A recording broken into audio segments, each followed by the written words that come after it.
O te whaatalo whātu I lau whaafonga a ngai le nei tai au, ma lo le soifua man via usi mai al whaafonga o talo le aso tofi. E umala e seta e tatala le nofoanga fōu wa whaia ma le whaamoe moe ngai a fō ia I le poloka al malaiva alele I au kilani. O le asa lulu al vaiaso asau le wata utau e tatala I le nofoanga fōu le nei e ma whaiona tuu, ma piki ai pasese, ma o se fale tele, tolu se lau lua se fulu mita toe malu. Mai le pule sili o tupe al malaiva alele au kilani Mark Thompson, o le fale tele le nei e le ngata e mō pasi, o ta avale la iti la upasese ai whaapea ta avale a tangata ito o tasi o loo o atu ai. Ma toe piki mai ai malaiva alele. O le wa amata whaamasani ave pasi o loo tautua ina le anga I atu I le malaiva alele whaavau malo I au kilani le sone, le wawhaia whaapito o mō pasese. E tolu fo ngā whale mō pākanga o ta avale ma le ofisa o loo iai le pito I lunga. Ma o loo iai fo I manofoanga o wawhaia whaapito ai le pito I lunga e whawhanga I ma o ta avale e alu I le tise. O se ngāluenga tele, e tolu se lau miliona lona tau atoa peitai, ua na o le vaenga mua a o muli mai ai I tua le vaenga lua. O le tau mawhai e so o le malaiva alele whaavau malo, ma le malaiva alele o loo whaai e matau nu wai whai ngā malanga vaa na o totonu ni usila. Ua le ai mai le pale mia Christopher Luxon I le mana o le pule nua au kilani Wayne Brown, e tatau na tutongi rates o whale o le malo o loo tutui au kilani. O le ele aini rates o tutongi ai whale o le malo I au kilani au fieifa le mai ma onga. Fai mai ele pule nuu ana whaapea nei e tutongi le malo rates o na whale nei. Ma toe whaatalu sanga la fonga o loa ma au nanga po le GST, e maua mai ai ele pule ngā nua au kilani le silia ma le wha se lau miliona. I le tausanga ma e matua I lava matutoe e whaatu mua I le ava o le paketi lea o loo iai.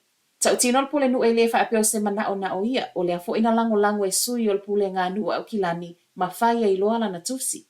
Mai le whai pule o Auckland Central o ia fo o se tasi o taita I le Green Party, Chloe Swarbrick, o loo ia lango ina le pule nuu ia Brown.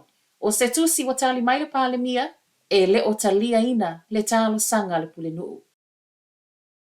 E iai no e umane le to iai ni au nanga whemalanga I ngā lautele, e o iai. O le lapata inga lea mai le pule ngā nua au kilani ma fua I le whaititi o tupe, e whaatupe ai au nanga nei. O le asona nafi na to e tala noa I nai fuanga o loo sau e whaititia. I le se fulu pasene tupe tu ina mai e whaatupe I whemalanga I ngā lautele whaatu se le tausanga e lua whelua tasi. O le popolenga o le pule ngā nua au kilani a whaia e whaititia tupe whaanganga mō whemalanga inga o lona winga, e le toe maua le New Zealand Transport Agency po le NZTA. Le vao le valu se fuluanga I atu I le 5 se lau miliona. O se mata upu wa ai ai nei le toe si o le tau o pasese e ui le whai ngata. O le tau ngata o le tau o le soifuanga wai nei. Mai nisi o sui na iai ia talanoanga o tangata au kilani, o Maori whaapea tangata Pasifika o le atele ina a fiai. E lua lava I tū na talanoa ina le pule nganu. O le si o pasese po o le leto e maua e nisi o nuu au kilani o nanga tau whemalanga I ngā lautele. Mai le Auckland Transport, e le o mai loa po o nuu leo lo o ai iai.